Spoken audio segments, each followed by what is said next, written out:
giderken seni, bu öksüz tavrını takmayacaktım.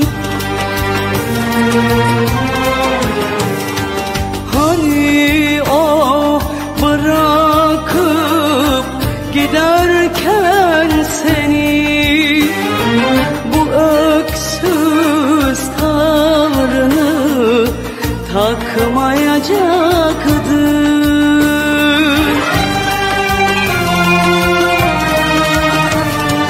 Alnına koyarken veda bu seni, yüzüne bu türlü bakmayacaktım.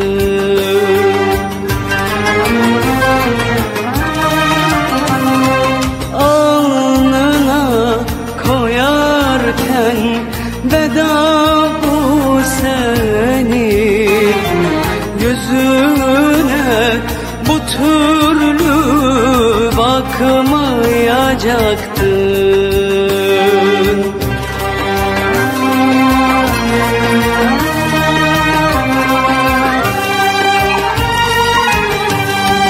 Gelse de en acı sözler dilime, uçacak sanırım birkaç kelime.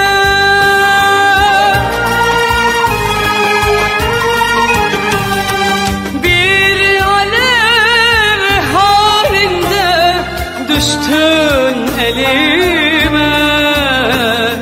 Hani ey gözyaşım akmayacaktın, hani ey gözyaşım akmayacaktın.